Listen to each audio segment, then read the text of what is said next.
नमस्कार, एजुकेटेड बबीता के official channel में आप सभी का स्वागत है। आज हमारा जो टॉपिक रहेगा वो रहेगा समास।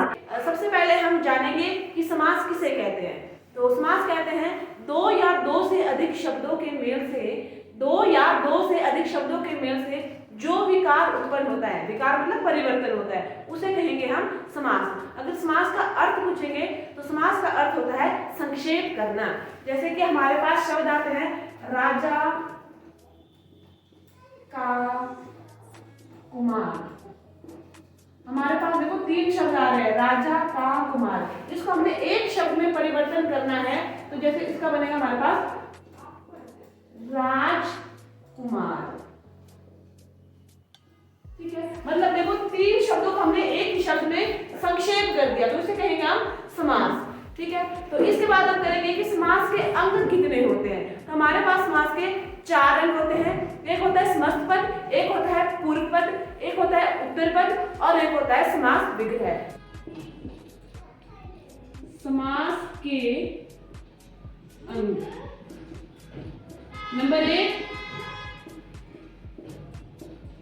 समस्त पद, नंबर दो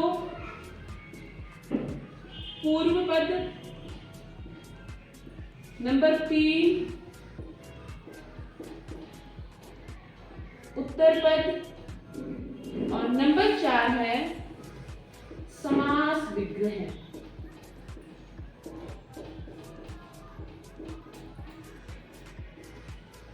मतलब ये कि हमें समास पढ़ने के लिए इनके चारों अंगों के बारे में पता होना चाहिए। इसमें पूर्व पद कौन सा है, उत्तर पद कौन सा है, समस्त पद कौन सा है और इसको तोड़कर हमारे पास समास विग्रह क्या होगा। ठीक है, तो जैसे इसका जो समस्त पद है वो है हमारे पास राजकुमार। ठीक है, समस्त पद हुआ हमारे पास राजकुमार। अगर हमें पूर्व पद निकालना होगा तो पूर्व पद हमारे पास राज, मतलब राजा। राज हुआ हमारा पूर्व पद, उत्तर पद हुआ हमारे पास कुमार, और जब हम इसका विग्रह करेंगे तो राजकुमार का विग्रह करेंगे तो हमारे पास जवाब आता है राजा का कुमार। ठीक है, तो अब हम करेंगे समास के भेद। ठीक है, प्रधानता के आधार पर समास के चार भेद होते हैं। नंबर एक है जिसमें पूर्व पद प्रधान होता है, नंबर दो जिसमें उत्तर पद प्रधान होता है, नंबर तीन जिसमें दोनों ही पद प्रधान होते हैं और नंबर चार आता है कि जिसमें दोनों ही पद प्रधान नहीं होते हैं। तो करेंगे हम प्रधानता के आधार पर, प्रधानता के आधार पर समास के भेद। ठीक है, तो प्रधानता के आधार पर समास के भेद हुआ नंबर एक जिसमें पूर्व पद प्रधान होता है,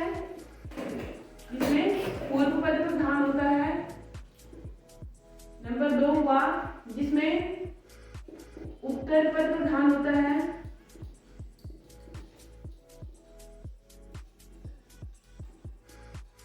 नंबर तीन जिसमें दोनों पद प्रधान होते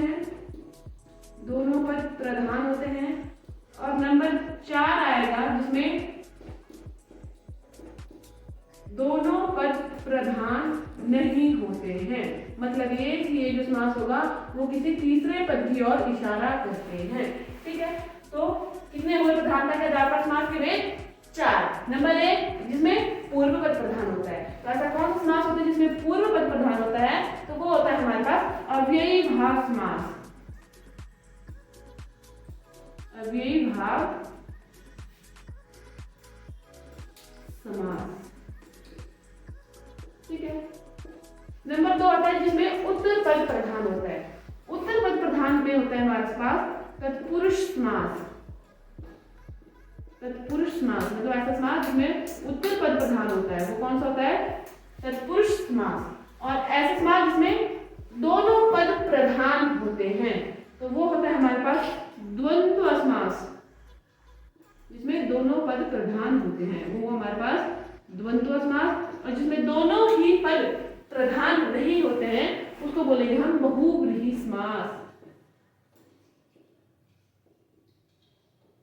बहुव्रीहि समास।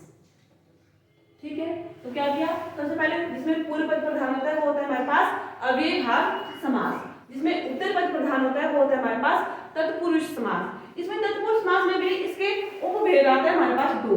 नंबर 1 कर्मधारय और नंबर 2 आता है हमारे पास द्विगु समास। ठीक है, ये वो हमारे प्रधानता के आधार पर समास के भेद, मतलब प्रधानता के आधार पर जो समास के भेद हो उसमें तत्पुरुष समास के अंडर ये दोनों आते हैं, कर्मधारय और द्विगु। अगर आपके पास सिंपल से पूछा जाए कि समास के कितने भेद होते हैं, अगर इसमें प्रधानता शब्द ना जोड़ दिया जाए, सिंपल पूछा जाए कि समास के कितने भेद होते हैं, तब आपके पास समास के 6 भेद होंगे, तब कर्मधारय और द्विगु ये दोनों स्वतंत्र रूप से आ जाते हैं। जैसे नंबर 1 हुआ हमारा अव्ययभाव समास, नंबर 2 हुआ तत्पुरुष समास, नंबर 3 द्वंद्व, नंबर 4 बहुव्रीहि, नंबर 5 कर्मधारय और नंबर 6 द्विगु समास। तो हमारे पास ऐसे कितने हुए, 6 समास। ठीक है, तो अब जो नेक्स्ट क्लास में हम करेंगे कि अव्ययभाव समास की पहचान आप कैसे करेंगे, तत्पुरुष समास की पहचान आप कैसे करेंगे, द्विगु समास की पहचान आप कैसे करेंगे, वो भी बहुत ही आसान तरीके के साथ करेंगे। तो तब तक बने रहिएगा हमारे साथ। धन्यवाद।